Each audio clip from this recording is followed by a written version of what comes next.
When the Thief class was introduced in Dungeons and Dragons in 1975, it began somewhat of a controversy about the class's so-called thief skills and what that meant for other classes. So we're going to talk about that today on Daddy Rolled a One.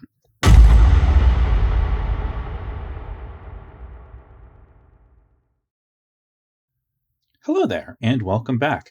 I'm Martin, and this is another video in my series on the history of early tabletop role-playing games, including Dungeons and Dragons. And this is also actually going to be kind of a combo video because at the very end, I'm going to talk about a little DM advice as it relates to how to adjudicate or rule on thief skills and skills in general in pretty much any edition of Dungeons and Dragons, although I'm going to mainly be focusing on some of the early ones because that's what I'm currently playing. But what I wanted to talk about here are thieves and the thief class. And I have done a whole video on the history of the thief, like where it came from, why it exists, because it was not one of the original classes that was defined in Men and Magic, which is the first book of Dungeons and Dragons from 1974. And I've also done a video on skills. And those two videos are related because when I did one of my videos, like people had kind of said like, oh, I wish you'd really discussed how thieves were the first skill-based class. And because of them, that's why we have skills in D&D. And that is an interesting approach. And I'm going to tell you why I don't really necessarily agree with that approach. Not that they're not the first, but we need to talk about some definitions here. So this video is going to be cut kind of into three parts. So first, I'm going to talk about what is the controversy of thief skills? Like, what are we talking about when I mention that? And then second, I'm going to delve into how do we address that controversy? How do we get past it so that it's not going to be a negative impact on our games? And then the third last part of the video, and this is the one of the DM advice, this is where I'm going to talk a little bit about some ideas that you can use to kind of help, again, adjudicate these thief skills and understanding what is going on from a game mechanic standpoint when a PC or when a player says their PC wants to do something. Okay, so really quickly talking about, I do need to talk about the history of the thief class. Again, I have this whole video, but if you remember from that video, the thief class was created by originally, I think it kind of developed simultaneously in a few places, but the one that we kind of look to is the one that was developed by the gaming group out in Aero Hobbies in Santa Monica. And one of its players is a gentleman by the name of Daryl Wagner. I've spoken with him, well, not spoken. I've chatted with him. I've texted or, IM'd, whatever you want to call it. I messaged him about the thief class because he is fortunately still around and he still games. He's still a gamer.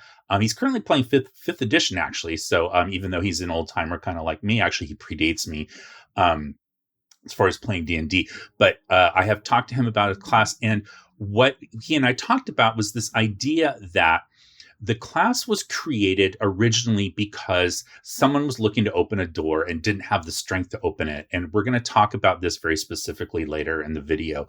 But rather than opening the door with strength, asked if that character could open the door using their dexterity because their dexterity is higher. So with the implication that like maybe they could pick the lock.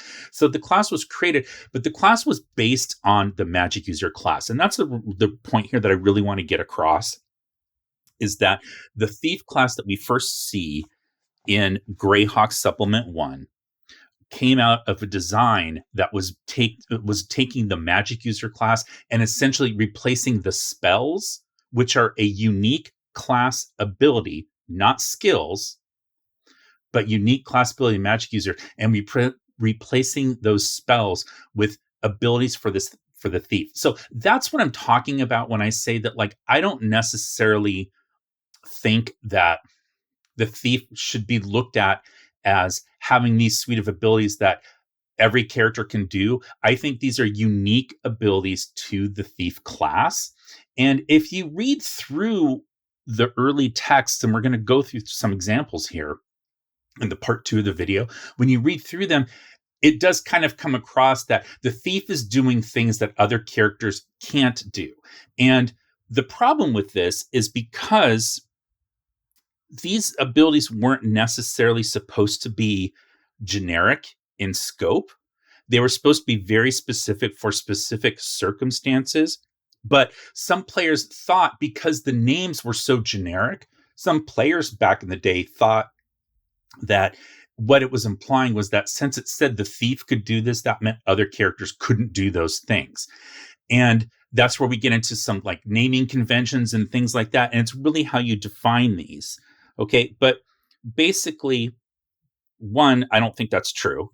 And then two, again, it depends on how we're going to define these. So let's address this controversy then and talk about how do we get past it.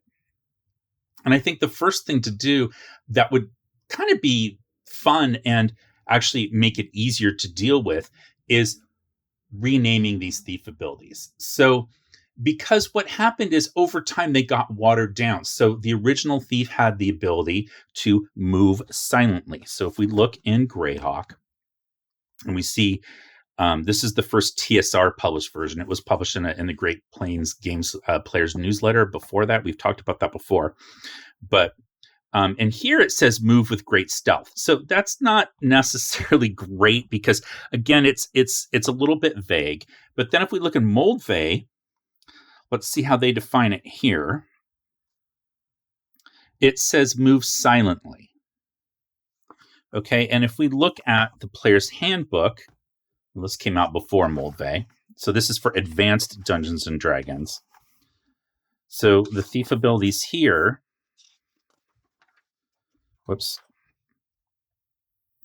are defined as moving silently, if you see that right there. So the ability is moving silently. It's not sneaking. It's not being stealthy, even though it says in here, it says move with great stealth. Okay, so that was probably worded a little bit poorly.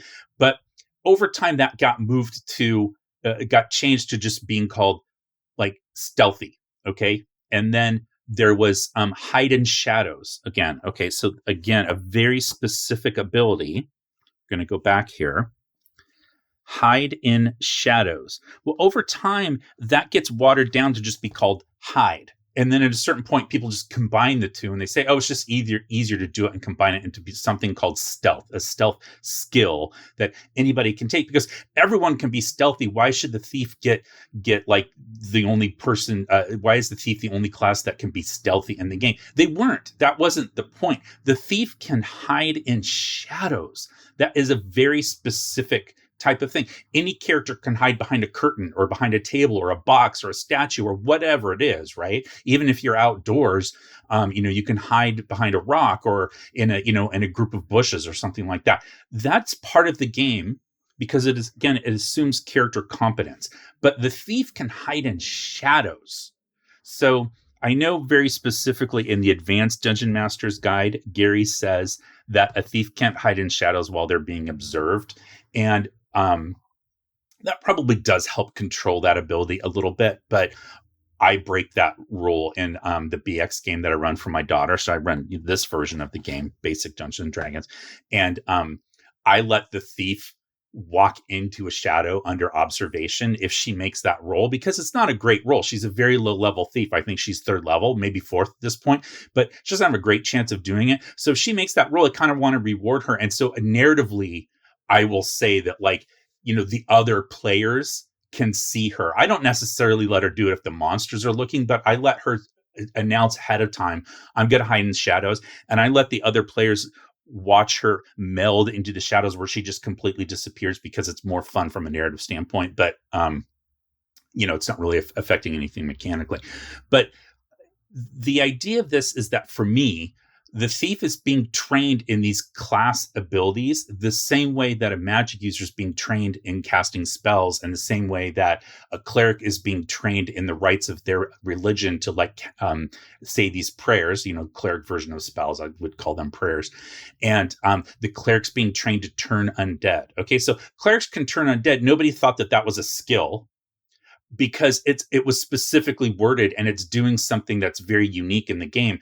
But because the way the thief skills are worded, people took it to mean that these are just generic applications of how to do these things. Now, this is I'm not saying I created this theory, and this has been long discussed in the history of D&D, but I keep seeing it come across time and time again. And especially for players, I've had a few people tell me from watching my channel that they had never been interested in running old school games. But after seeing me talk about the game that I run for my daughter using basic Dungeons and Dragons and Old School Essentials, which is the retro clone that repurposes these rules with a different layout. So people have said, like, I had no interest in running an old school game until I saw those videos, and now I'm really interested. And so I bought the thing. I'm going to take people through it. So I assume that there are people watching this channel that might be struggling with this idea of how to interpret what a thief skill is versus what any other class can do. So my first point of this is that let's rename these skills. So, and in fact, first off, let's stop calling them thief skills. Let's call them thief abilities because they're class abilities, and then rename them to something that is a little bit more, has like some more flavor to it, that makes it very clear that this is not something that anybody can learn how to do unless you are a thief. So you could do something like hide in shadows could be changed to embrace the void, as an example. I like to do a little bit of a weird thing with my games where the void is sort of like a cosmic thing that's out there. It's kind of part Cthulhu-esque and part, whatever you want to call it. But if you're a Warhammer player, like this would be like the power of chaos. I just call it the void. So, but it could be, but change it to whatever you want. Maybe move silently as something like Ghost Walk. Now, I think that name might have been used before for something. I know there's a campaign setting for Monty Cook in 3rd edition that I want to say was called Ghost Walk. There's very possibly a spell that I'm forgetting off the top of my head called that. So first thing is you want to avoid using spell names for these. You want them to be unique. But also flavorful. Okay. And hear noise could be something like, like the whispering wind or something. So, and then you're reinterpreting what this skill actually means. So if hear noise becomes whispering wind, then what it is that the thief is detecting noise that is on a different, that's being carried by like, air movements that other characters can't detect. They don't have the ability because they're not trained to be able to do that. They're training to do other things. They're training to fight. They're training to learn how to cast magic spells or things like that. So anybody can hear noise. It's not that your character can't hear noise, but the thief can hear the barest noise carried on an almost undetectable breeze, right? That's their secret ability. So if you look at like the movie Batman Begins, where the Christian Bale one, where he trains with the League of Shadows, or maybe it's the League of Assassins, whatever they called in that movie, it's kind of the same thing in DC Comics as far as I recall.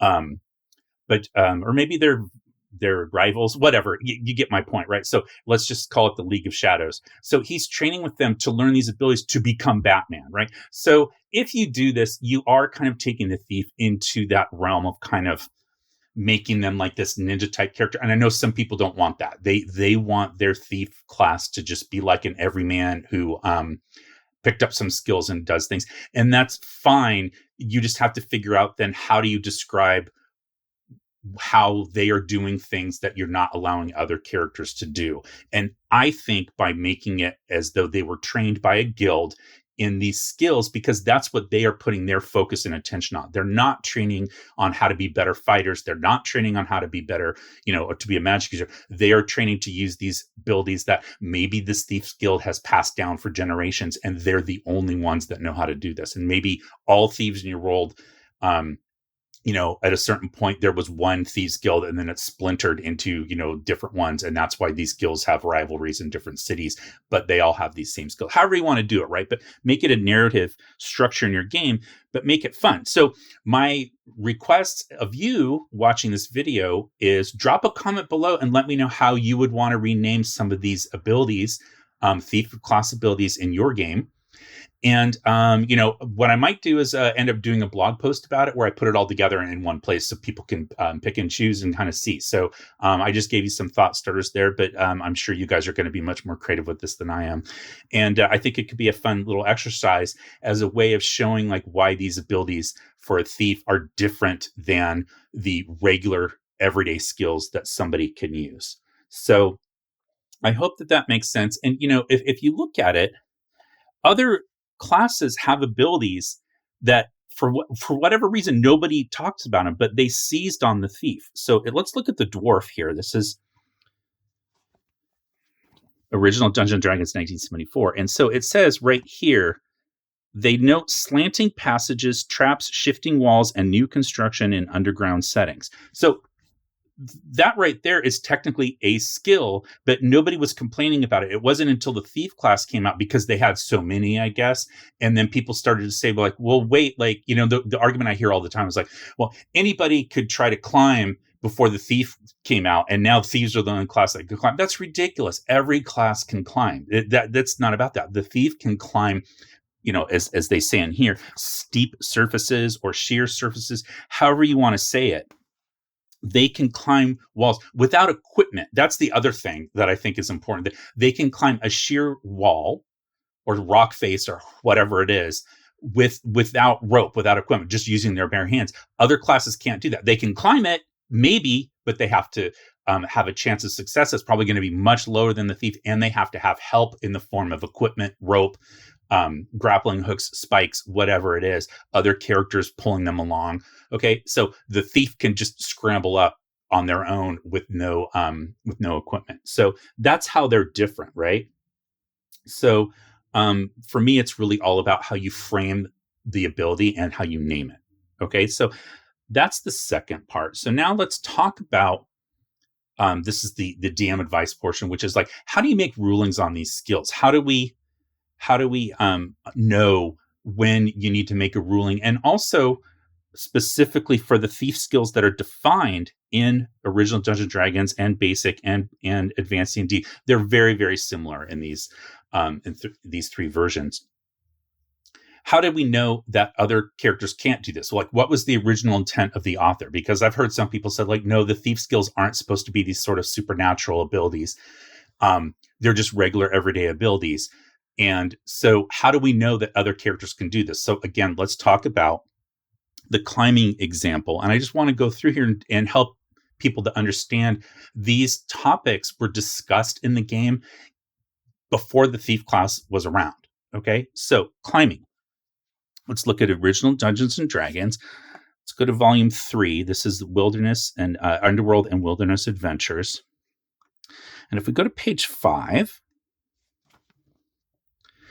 talks about there's a trap in here, and it says note the pit at the 4-way intersection. So it's talking about this map here. So he's drawn a map, and then it says note the pit at the 4-way intersection containing a secret door on its south surface, blah, blah, blah. Okay, so falling into the pit would typically cause damage if a 1 or 2 were rolled. Otherwise, it would only mean about 1 turn of time to clamber out, providing the character had spikes or associates to pull him out. Okay, so the implication is the character can climb out of the pit. They need help, but they can do it. It's not that they can't climb. So I know it's just one example. It's not that specific, but the implication of this is that characters can do things that aren't necessarily like that don't have a rule. There's no like page rule book and this is what you roll to get it done or like whatever like that. It just kind of says like, yeah, a character falls into a pit and as long as there's no spikes to kill them at the end and they survive the fall, they can probably try to climb back up. It's just going to take them a while and they're going to need help in the form of equipment or people to pull them out. Okay, so that's OD&D. Now, I'm going to go back and forth a few times with some of these books, but I just want to show you how these things are explained because a lot of people just overlook this stuff. It's very easy to overlook stuff in the basic and expert rules and in here, honestly, and in AD&D too, because the layout, the organization sometimes is a little haphazard. So if you're very interested in wanting to play Dungeons and Dragons Basic, the Moldvay one that I run for my daughter, I highly recommend just Google Old School Essentials SRD. S like Sam, R like what I'll just put up on the screen, right? So SRD, and Google that, and then you'll find the system reference document, and you'll see how easy the layout is just online. And then just imagine like that's how much better it is in the books. Okay, but anyway, let's talk about climbing. So we're going to go to page 60. So I've got a lot of notes here for this one because I was noting page numbers. I ran out of my little flags, so I'm having to like write it down and then look. Okay, so there is a section on here where it talks about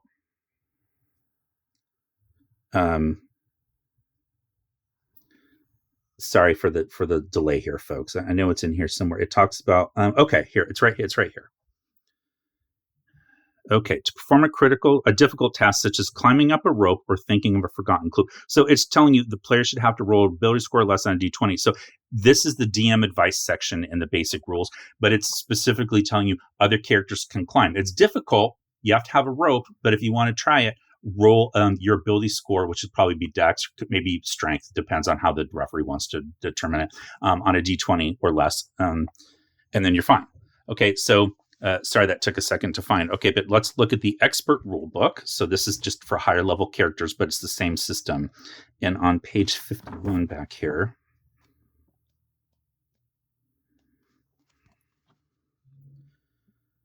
okay, here, it's right here, climbing.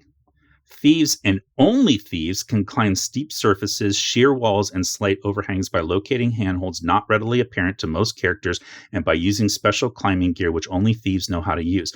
All characters, however, may climb obstacles such as trees, steep hills, or walls with handholds and footholds carved into them. Okay, so I'm not going to keep going. But again, my point is giving the thief an ability called climb surfaces or climb steep surfaces, or however you want to put it, was not intended to imply that other characters can no longer climb. Okay. It's difficult to find. The rules aren't always where you might think they might be. They're kind of buried in certain sections, but they are there. Okay. And we've seen examples of that. All right. So that's thieves. So thieves can climb sheer surfaces. Now let's talk about find and remove traps. So this is interesting just in the way that it's defined in the various versions of the game. So if we go to, again, this is Greyhawk Supplement 1. This is 1975, a year after D&D came out. And the thief in here is described as being able to remove small trap devices such as poison needles. So there's nothing in original D&D with the supplements about how the thief finds the trap.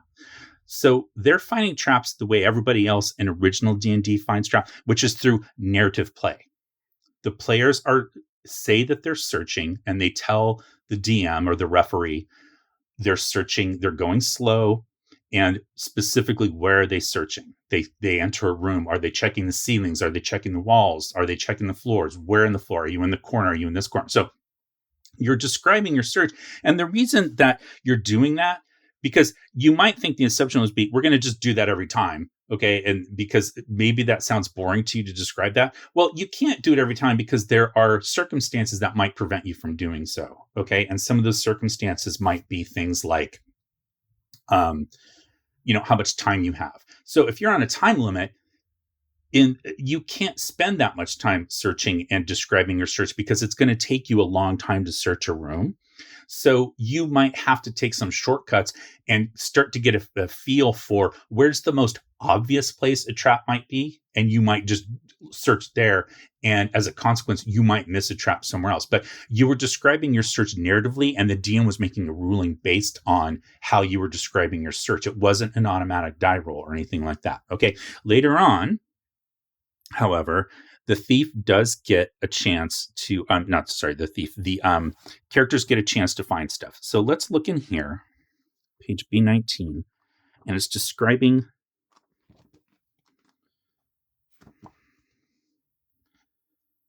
movement. And it talks about in the movement section that your movement may seem slow. The base movement of 120 feet in 10 minutes may seem slow, but it assumes that the players are mapping carefully, searching, and trying to be quiet. So even in the procedural rules here for how to play basic D&D, the rules are assuming that your characters are searching, and searching implies that you are looking for traps. You know that there's going to be traps at some point. You don't know where they're going to be, but all dungeons pretty much have traps. So you're searching to help you be able to avoid them. Now, being able to remove it, that's a thief job. That is a die roll. That's a skill. So other characters probably can't remove the trap, but if they know where it is, they might be able to avoid it. Either not go in that section of the dungeon or like whatever it is, right? So that's a little bit on finding traps. So it also talks in here about secret doors. Okay. So a secret door is any door that is hidden or concealed, blah, blah, blah. So any character has a 1 in 6 chance of finding a secret door, and an elf has a 2 in 6 chance. So the DM should only check for finding a secret door if the player says that the character is searching for one and searching for one in the correct area. So again, you can extrapolate from that and assume if you can allow a player to search for a secret door that way, which is something that they shouldn't be able to see, it's hidden for a reason. If they're able to search for a secret door and find it on a 1 and 6, I think it's entirely reasonable to be able to allow them to say that they're searching for traps and find the trap on a 1 and 6. Or even dispense with the die roll. If they say that they're searching for the trap and they describe exactly what they're doing, you could just say that they find it. And then how do you get by it? How do you disable the trap? Well, then we need a thief. Kind of getting ahead of myself because that's a thing I'm going to cover in the next section. Okay, but that is that's finding traps. So the dwarf, as we talked about before. So here, and again, I've already read this, but it says they can note slanting passages, traps, shifting walls, and new construction in underground settings. Because of the wording on that, it doesn't necessarily tell you whether the thief can find or whether the dwarf can find, like what kind of trap they can find. Now, in later editions of the game, definitely in the rules cyclopedia, which is sort of a later iteration of this version of the game, but in the rules cyclopedia, it specifically points out that the dwarf can only find traps that are sort of built into stonework or are part of the architecture. So the implication is they couldn't find like a locked trap on a chest. I think it even points out like a poison needle trap or something like that. Like that's not what the dwarf skill is for. However, it doesn't say that in here. So that's where you end up with DM interpretation, whether you're going to allow something like that or not. Okay. But that is, there's precedence for other types of characters being able to find traps is my point.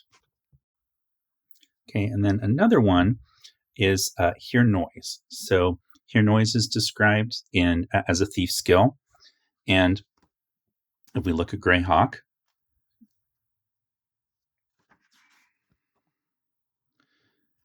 so it says listen for noise behind closed doors. So again, the way it's described in here, does that mean other characters can't do that? Well, no, because if we look again, let's go to book 2. Didn't have this out earlier, but this is book 2 of original Dungeons and Dragons. So this is the Monsters and Treasure book. And right here, maybe it was book 3. Sorry about that, folks. I can't read my own writing in my notes here. Okay, so yeah, it's book 3. Okay. So it talks about surprise, and it says a condition of surprise can only exist when one or both parties are aware of the presence of the other. Things such as ESPing light or noise will negate surprise.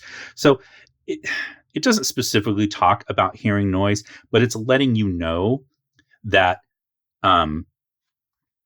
noise can impact surprise. So that's probably one of the closest ways that we're going to get in OD&D to figuring out how other characters can hear things, because it doesn't really necessarily explain it, but it does tell you that noise can affect surprise. So there is this idea that like if you aren't making noise, then you can surprise someone else, which means people can hear you if you are making noise.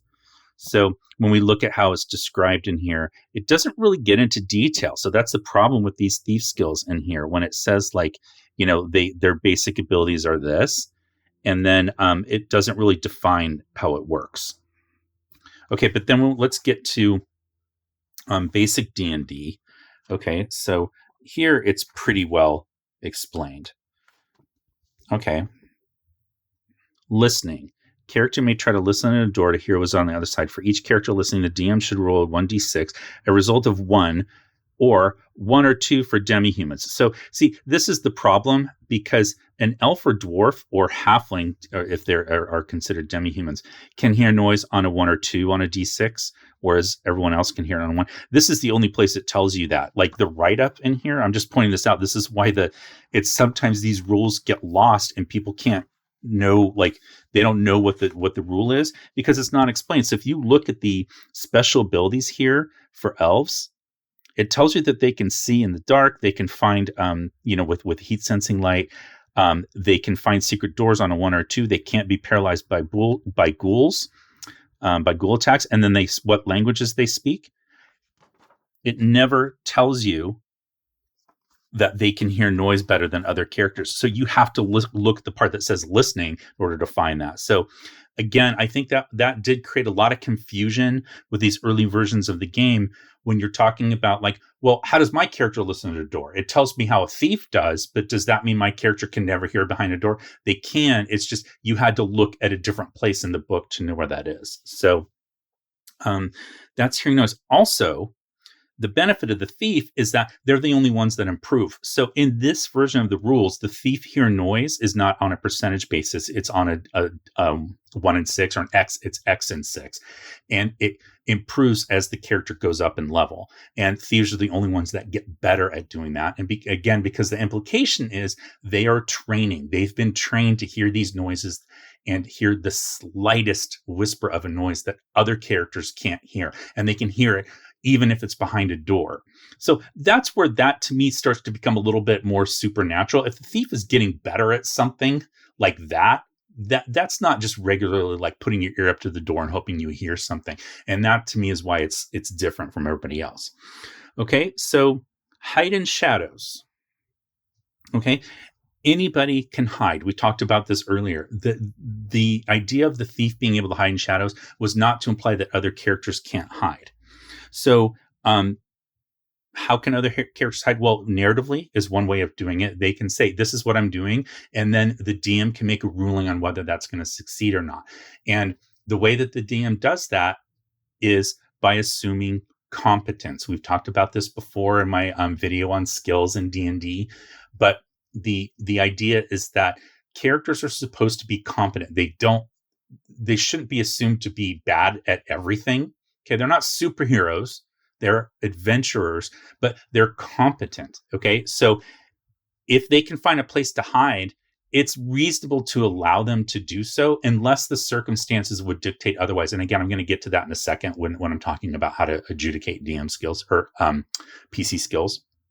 But the way that you can, if you want a mechanic for interpreting hide in shadows, use the surprise rules. All 3 of these versions of the game, original D&D, advanced D&D, that's first edition, and then BX, basic D&D, or Moldvay basic, and then its derivatives, which would include BECME and Rules Cyclopedia. And those really are supposed to be a little bit more in line with this version of the game, which is original D&D. Okay, so all of those, and again, advanced D&D, have this idea of surprise. So the first thing that happens, there's an order of combat, which we've kind of lost as we moved along in further editions of the game. But these games have an order of combat. And one of the first steps is for the DM to determine, is any side, does any side have the ability to be surprised? So if the characters are blundering down the hallway in heavy armor and they're talking really loudly and they're not taking steps to be quiet, then it's possible that the monsters might surprise them. So the monsters can't be surprised, but the monsters hearing them coming might start to get quiet and the players might be surprised. So it is a D6 roll usually. I mean, I think there's different rules in advanced D&D because Gary always had to make things different for reasons we've kind of discussed before. But in these versions of the game, it's a D6 roll. And on a 1 or a 2, that side is surprised. Now, there's certain character types that have different rates of surprise, whatever. I'm not going to get into that if you just do it like on a simple D6. So, but the DM determines, so the DM gets to decide, hey, there's no chance that you guys are going to surprise this other side. So he won't roll for them, but he might roll for you, or vice versa. If the characters say that they're being sneaky and the monsters have no kind of, information or reconnaissance to let them know that like the PCs are adventuring in their territory, then maybe the monsters are being loud and the players can't be surprised, but they might be able to surprise the other side, right? So then the surprise then can be interpreted and through the use of that surprise rule. So the hide in shadows can be interpreted through the use of that surprise rule. But hiding is again, it's described in the rule book. It's just buried. So this isn't necessarily hiding to try to surprise somebody. But again, you can extrapolate it's in the cover rules, and it says to hit rolls for missile fire may be adjusted by the amount of cover a target has. A creature may hide behind any large object, wall, tree, barrel, and so forth to be undercover. So if you can do that to avoid being hit by missile fire, using your head, you can figure out that you can also do that to hopefully avoid being seen. Okay, so again, just to reiterate my point on this, the point is that these thief abilities weren't to imply that characters couldn't do things that, of course, characters are going to do. All right, so move silently, same thing. I would use the surprise rules, but I'd start narratively. How are you moving silently? What are you doing? What steps have you taken? Did you remove your boots? Are you wearing metal armor or not? Are you carrying a weapon that's clanging by your side, like a sword? Or is it a small weapon? Is it a dagger? Is it something that doesn't make as much noise? Maybe you've you're wearing different, you're wearing soft boots. There's a very famous table in here of equipment, and there's like soft leather boots and there's hard leather boots. So if you're wearing the soft leather boots, yeah, maybe I would, and you've taken all these steps and you've done all these things. You've made sure that the ground doesn't have any surprises on it that you might step on. Then yeah, I think you could narratively say that you have a good chance of sneaking up on somebody that isn't aware of your presence, right? But if you want a mechanic, use the surprise rules. All right, now opening locks. This is a big one. OD&D is pretty flexible in this. So if we look at the explanation of abilities in here, which comes after the classes, interestingly enough, it says strength is used. It will also aid in opening traps and so on. That's it. Doesn't tell you how. Just says that's what it is. We get a little bit more detail when we get to Greyhawk. So you can see another fun part of this video, hopefully, that you guys are getting, is that how things were evolving over time as they started to figure out, like, people have questions about this and we need to answer these questions. So in Greyhawk, we get the table for strength here. Okay, and this is now we have exceptional strength. So the quick version of this is that if you roll the natural 18 strength with your 3d6, you got an 18. If you were I think it's limited to fighters. If you were a fighter, you then got, fighters with a strength score of 18. You made an additional roll on top of your 18 using percentile dice. And so instead of going to a 19, because these rules really aren't designed for scores to be above 18, but Gary wanted to give fighters a little extra boost.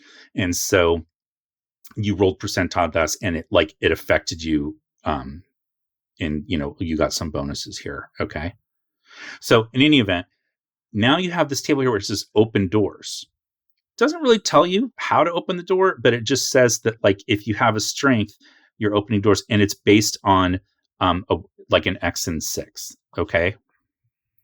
So if you have a strength of 3 to 4 or 5 to 6, you can open a door using your brute strength on a roll of 1 on a 1d6. But if you've got an 18 strength, you can roll a 1 to 5 on a d6. So you're only going to not open it on a 6. Now over here, you see with your exceptional strength, you've got these 3 asterisks. And it says the number of parentheses represent the chance of a fighter with that particular score of opening a wizard locked or magically held portal. So it describes that as being magically locked. But again, let's extrapolate. If you can use your exceptional strength to open a magically locked door, you could also use it then to open a mundane locked door. In fact, you might not even need exceptional strength to do that. So that's open lock. Now, there's a lot more interpretation here that we need to look at. So you have in AD&D, they talk about exceptional strength in here being very similar. The roles are different, but it's very similar. And then in Holmes Basic, so I don't own Holmes like in physical format, but I'm going to put a picture up here. So in Holmes Basic, which is the version of basic D&D that's between original D&D and Multi Basic. And once again, if all of this is confusing to you, like when I say Holmes D&D or BX D&D, whatever, what does that mean? See my video on the history of D&D editions. It's a quick 20-minute summary of all 18 editions of D&D and all the different names that they use. Okay, so you've got Holmes D&D, which mentions that you can use your strength to open locks, not just stuck doors, but locks. And then in the AD&D Dungeon Master's Guide on page 97, there's a section on doors, and it says,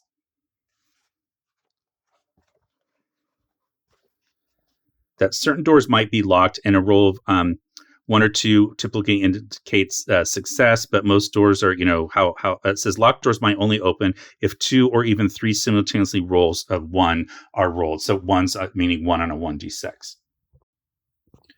Okay, so as we can see, for something even as simple as like open locks, that is in different parts. Like it's explained in the Dungeon Master's Guide here, just in a separate page, just on doors. And the rules are different between advanced, between Holmes Basic, between original D&D, between Moldvay Basic. But again, it is addressed on how to open a locked door. So again, it's not only for thieves. Okay, the last one's going to be pickpocket. I'm going to go over this one very quickly because it's a very specialized skill. There are no details in any of these books for how to deal with that, except for, if you want to look at something like this, which would be the rule book for D&D Basic, so Moldvay Basic, and they all have very, very similar kind of advice in them. But, and of course, once again, I can't find it. I think it's all the way at the back here and I just missed it. Okay. So things like there's always a chance, or that's not in the rules. Okay. So this is just giving you advice on how to be a DM and telling you what to do when a character wants to do something that's not in the rules. And it just tells you, like, use your experience and figure out, like, within the context of what's happening, how you want to DM that. So there's always a chance is probably that where you would look for this.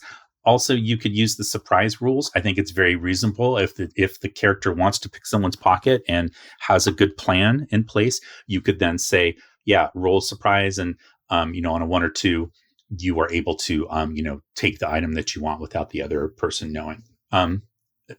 Again, it doesn't always have to be a rule, but that's a way that you can do it. All right, so now this is the last part of the video. This is the part on some ways that advice for how to make rulings on some of these thief skills. And I've kind of been talking about it throughout. We got through the history of how they're dealt with in here. The one book I didn't mention, I'm going to go back to really quick just because I don't talk about this book very often, but this is the Dungeoneer's Survival Guide by Douglas Niles. I always loved this cover. But this is the book for advanced Dungeons & Dragons that actually deals with climbing for non-thief characters. And of course, because this is just how this book was, nothing wrong with this book, but it has to have, like, very specific rules for everything, because that's what advanced D&D does. Advanced D&D is about having very specific detailed rules for as many things as Gary and the other people that wrote these books could think of.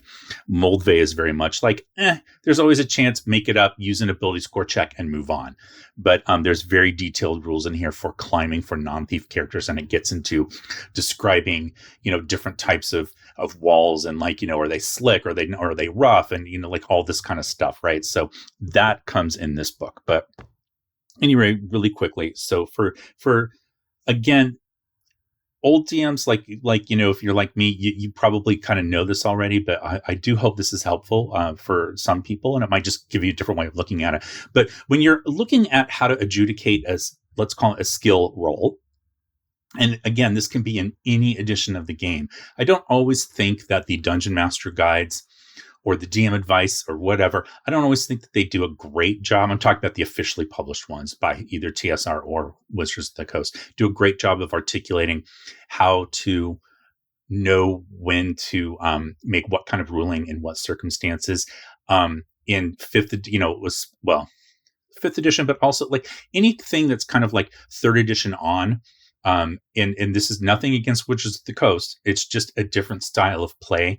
The focus shifts to a player saying, I'm going to do X. I am going to use diplomacy. I am going to use perception, or I'm going to, whatever it is, sleight of hand. And then they pick up their die and they roll before the DM has even kind of said like, hey, what are you doing? Like, let's figure this out. And so in early versions of the game, the players didn't pick up the dice until the DM said, okay, roll and whatever, and told them like, you need to roll whatever number it is in order to succeed. So I think the best way to approach it, and you can do this again with any edition of the game, is to look at two kind of different factors. One would be the conditions or the environment, and the second would be the timing. How much time do you have to accomplish the thing that you want to do? So talking about conditions and environment, things like, for example, let's use these kind of thief class abilities as an example. You're trying to open a lock. Is it pitch black? Or is it, are you using torchlight? Are you using a lantern? Or is it daylight? Do you have a proper light source? Okay, so, or is it freezing cold? And so your hands are getting numb and you're starting to not be able to feel. You need to feel things when you're opening locks. You need to feel like the tumblers moving around, things like that. So if your hands are frozen and you can't manipulate your tools, that is an adverse condition. So are the conditions adverse to what you're trying to do, or are they beneficial? So maybe you're trying to sneak up on somebody. Or let's say you're trying to pickpocket. We just did pickpockets. Are you trying to pick someone's pocket in a crowded marketplace where people are bumping all around?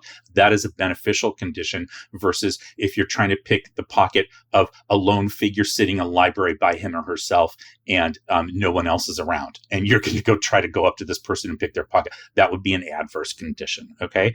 So those are things that can affect how the GM is going to make these rulings. And then you have timing.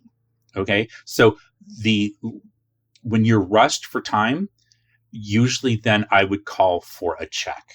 So, and I would hold that against the character if they are under a time crunch. So if you're trying to pick the lock and you know that you have to do it within the next 2 rounds before the monster shows up, that is a stressful situation. And it would, then I would say, yes, absolutely. You need to make a check. Okay. So the way that I kind of balance these things, and I'm not doing math. I don't have a mechanic. It's just kind of in my head and I do it by feel, but to kind of give you some help, I think there's kind of 3 buckets that you could put these conditions into, right?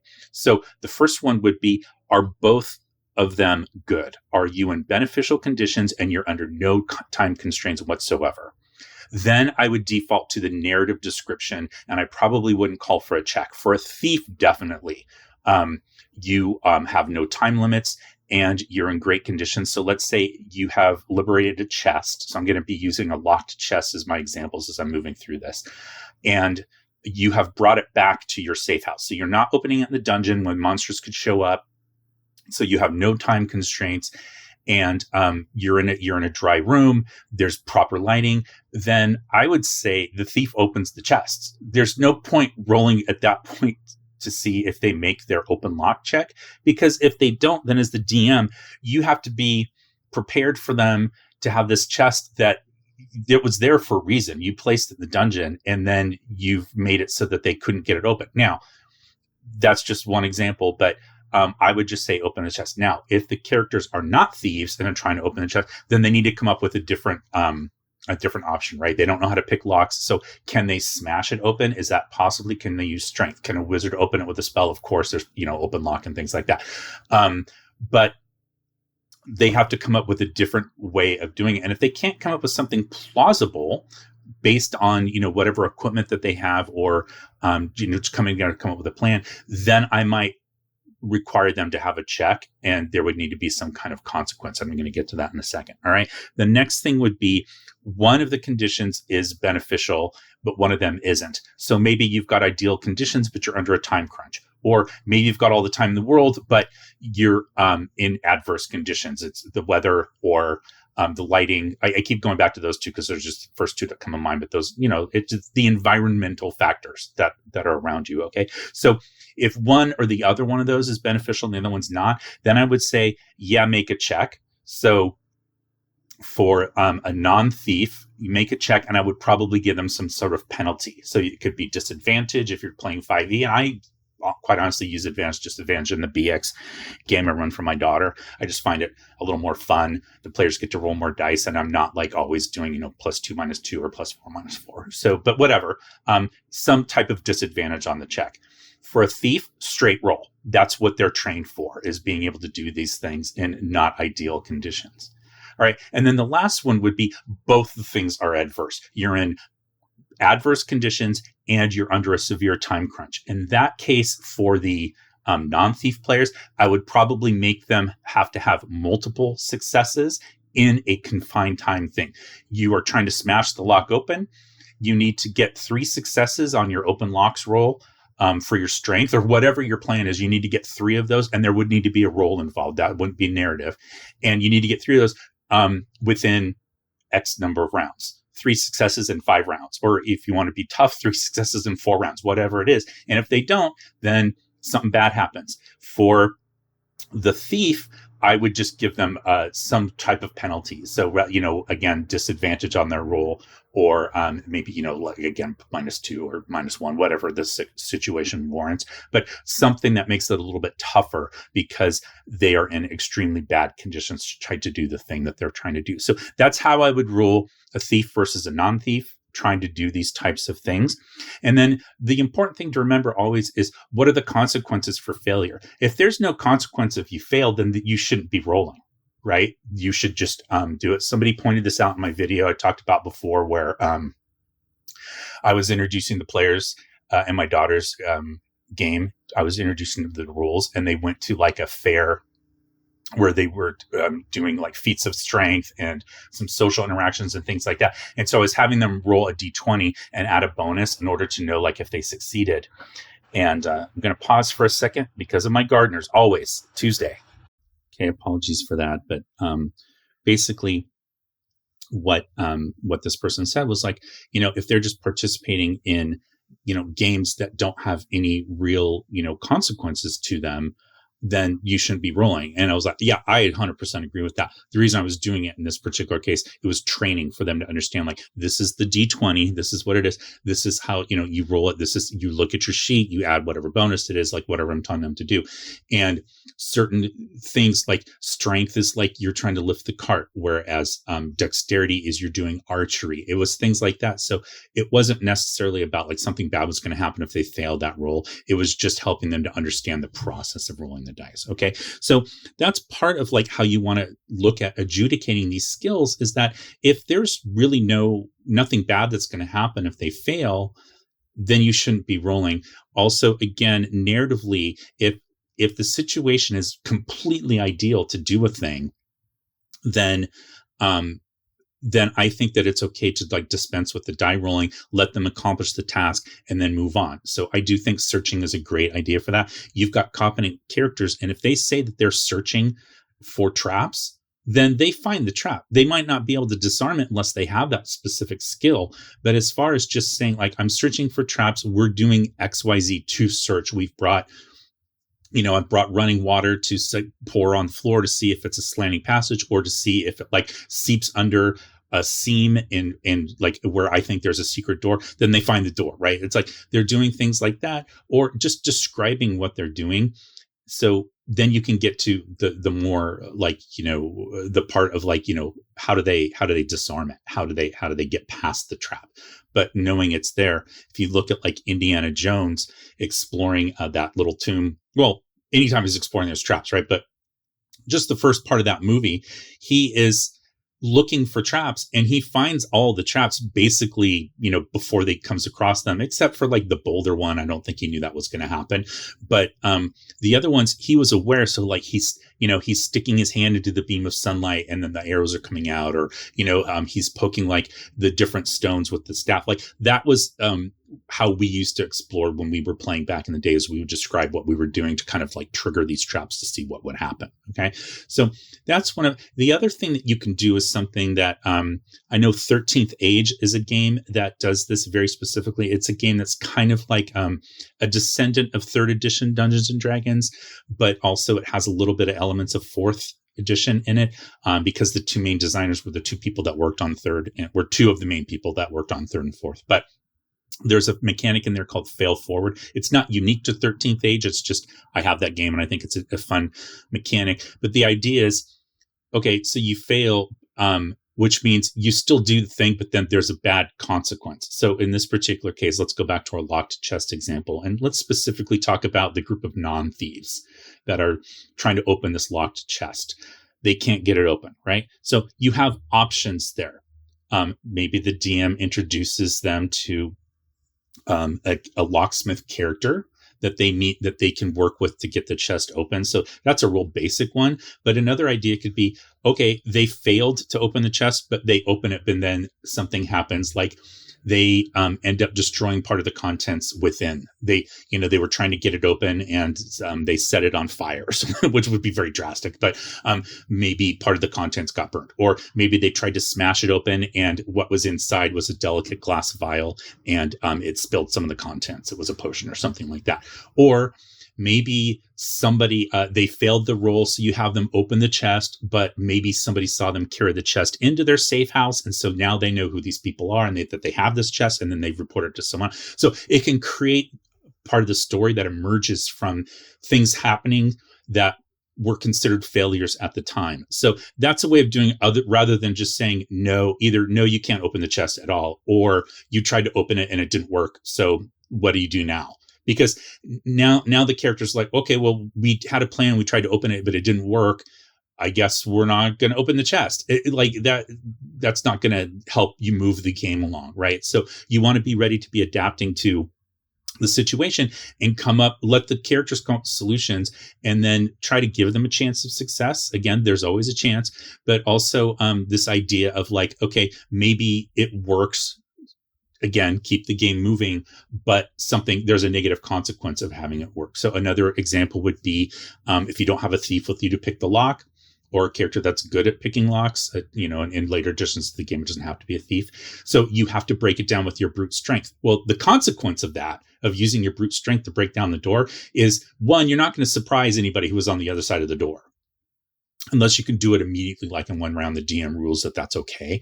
But the second one being, you're going to make a lot of noise, and that's going to require a wandering monster check on the part of the DM. So again, in these earlier versions of the game, there were procedures that you followed, and that you rolled wandering monsters every so often. But an extenuating circumstance, like trying to barge down a door, makes a lot of noise, and so that would require an additional check. So you're increasing the risk by doing something like that way, by not being sneaky, by not trying to pick the lock. So that increases the risk by having that loud noise, right? So again, I hope that this gave you some stuff to think about, especially I know the history fans are going to appreciate the earlier part of the game and that history of the thief class and how it was based on a magic user, which is why I like to look at the abilities as being class abilities, not skills, similar to a magic user spells. But I also hope that, you enjoyed some of the DM advice examples, and I'd love to hear your examples below on how you handle these things. So after you've liked the video, please, and subscribe to the channel if you've not done so already, please jump down to the comments and let me know, how you would handle thief skills in your game, or if you're rogue skills, whatever you want to call them, right, in a later edition of the game, or some situations as you've come across. Don't forget also to add your ideas on how we could rename some of the thief skills from the earlier versions of the game, so that they sound a little bit more mysterious and evocative and less like just generic skill names. Also, while you're below, you'll find places where you can join me on social media, on Instagram and Facebook and Twitter or X and Blue Sky. And you'll see I post there, relatively often, and I try to post things that I'm not putting here on the channel. So I will post that I've dropped a video, but on Instagram, I've posted a lot of stuff on, descriptive words used by, the authors from Appendix N. So I have a whole series on there of like the words that these authors used in their books that you can then drop into your descriptions when you're DMing. So that's something that you'd find on my Instagram account that you won't see here on YouTube or even on my blog. Speaking of my blog, you'll also find a link to that below where you can see content. I have been neglecting it a little bit lately, but I'm trying to get back into it. So I just recently did a whole series on running a BX game in ancient fantasy Rome, and with like all the classes kind of reskinned to like evoke that era. So hopefully that you'll find that interesting, and you'll find that on my blog. And then lastly, you'll find a link to my shop where you'll find shirts and hoodies and mugs and posters and all these different designs that you see here. I have a lot of designs on the patent designs for different dice patents throughout the history of the game. So when the D20 was patented, which is actually much later than you think, they were using the D20 in the game long before an actual official patent was applied for and received. I have the D8, I have the D4, and I have the dice game in the bag, which just coincidentally, Bob World Builder just talked about in his video when he was talking about the history of the D20. He shows the patent design for that. I've had that patent design, on shirts on my shop for a while now. And so all of my designs are cleaned up and high-res versions by an artist friend of mine, and I got permission to use those patent designs. So you'll find those at my shop, and that's the best way for you to support my channel right now. And speaking of support, I just want to say thank you once again to everybody for I just passed a year and on my channel, and I'm looking forward to this next year. So I would appreciate your continued support. Let me know what you think of this video below. Thank you so very, very much for watching. Stay safe, happy gaming, and I will talk to you next time.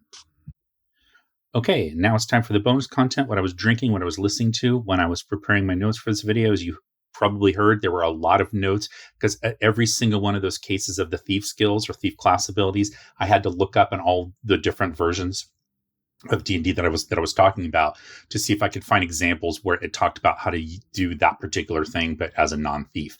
And so that took quite a bit. I got like 5 pages of my, bullet point type notes here.